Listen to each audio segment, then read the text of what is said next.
আসসালামু আলাইকুম। আশা করি সকলেই অনেক ভালো আছেন। নতুন আরেকটা ভিডিওতে আপনাদের অনেক অনেক স্বাগতম জানাচ্ছি। তো আজকে আমি গরু মাংস রান্না করবো, আর এখানে গরু মাংস রান্না করার জন্য যত মশলা লাগে সব মশলা একসাথে দিয়ে আমি তারপর চুলায় বসিয়ে দিয়ে ভালো করে এটাকে মেখে নিচ্ছি। এখানে আমি আদা রসুন পেঁয়াজ কুচি, হলুদ মরিচ লবণ এলাচ দারচিনি সব কিছু একসাথে দিয়ে তারপর বসিয়ে দিয়েছি। আর আমার কাছে না কেমন যেন এইভাবে গরু মাংসটা রান্না করতেই বেশি ভালো লাগে। তো এইভাবে সব কিছু দিয়ে তারপর এটাকে সুন্দর করে ভুনে নিয়েছি। দেখেন ভুনলে জিনিসটা গরু মাংসটা একটু কমে গিয়েছে, আর এটা তেলটা বের হয়ে গেছে। ভুনতে ভুনতে একটা তেল বের করে দিয়েছি। তারপর এটাকে এখন পানি দিয়ে দিব। পানি দিয়ে আলু দিয়ে এটাকে সুন্দর করে আলু দিয়ে এটাকে কষিয়েছিলাম, সেটা আর ফুটেজটা আমার নেওয়া হয় না। তো এটাকে আমি পানি দিয়ে সুন্দর করে এটাকে সেদ্ধ করে নিব। আর এইখানে আমি আজকে নিব খিচুড়ি রান্না করব, গরুর মাংসের সাথে খিচুড়ি। সেই খিচুড়ি রান্না করার জন্য এখানে আমি সব সবজি দিয়ে দিয়েছি। এখানে আমি আলু গাজর বরবটি পেঁয়াজ সব একসাথে মিশিয়ে এটাকে সুন্দর করে একটু ভাজা ভাজা করে নিব। সবজিটা ভাজা ভাজা করে নিলে না কাঁচা কাঁচা গন্ধ আসে না, খেতে আরও খুব মজা লাগে।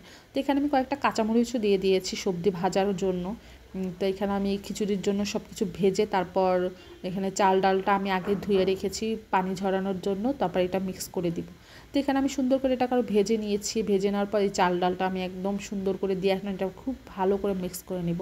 তো এটা আমি যে শুধু পোলার চাল দিয়েছি আর মুগ ডাল আর মুসুর ডাল, কোনো ডাল এটার ভিতরে আমি দিই নাই। আর বেশি ডাল দিয়ে রান্না করলে আমার বেশি একটা ভালো লাগে না, এটা দিয়ে আমি এভাবেই রান্না করে খাই। তো এটাকে সুন্দর করে ভেজে দেখেন কত সুন্দর একটা কালার এসেছে, ঝুরঝুরা টাইপের একটা পোলাও হয়েছে। এটা দেখতেও সেই রকমের হয়েছে, খেতেও অসাধারণ ছিল। আর এটার সাথে আমি এখানে থাকবে যে চিংড়ি মাছ ভুনা। আর চিংড়ি মাছ ভুনাটা তো আমার খুবই পছন্দ, আমার আর আমার মেয়ের চিংড়ি মাছ ভুনাটা খুবই পছন্দ। আমার হাজব্যান্ড চিংড়ি মাছ খায় না, তো তার জন্য গরুর মাংস, তো গরুর মাংস আমরাও খাবো, তো সাথে আমাদের জন্য চিংড়ি মাছটা নিয়েছি। এখানে আমি উল্টে পুল্টে সুন্দর করে চিংড়ি মাছগুলো সুন্দর করে ভেজে তারপরে এই চিংড়ি মাছগুলো ভাজা করব। তো এখানে আমি চিংড়ি মাছগুলো প্রথমে লালচে লালচে করে ভেজে নিব, যেন রান্না করার জন্য প্রথমে একটু লালচে লালচে ভেজে তারপর এটার ভিতরে আমি সুন্দর দেখছেন গন্ধ, চিংড়ি মাছ ভাজলে না খুব সুন্দর একটা গন্ধ হয়। তো এখানে লালচে লালচে ভাজা হয়ে গিয়েছে চিংড়ি মাছগুলো। এখন আমি চিংড়ি মাছগুলো একটা একটা করে তুলে নিচ্ছি, যে এটার মধ্যে আমি চিংড়ি মাছটা বসিয়ে দেবো রান্নাটা। তো এটা সব সুন্দর করে আমি এটাকে তুলে তারপরে এটার মধ্যে আমি পেঁয়াজ দিয়ে দিচ্ছি। তো এটা পেঁয়াজ দিয়ে আমি সুন্দর করে এটাকে পেঁয়াজ দিয়ে ভালো করে আগে ভেজে নিচ্ছি, পেঁয়াজগুলো একটু ভেজে নিব। ভেজে নিয়ে এটার মধ্যে আমি আদা রসুন বাটা দিয়ে দিব।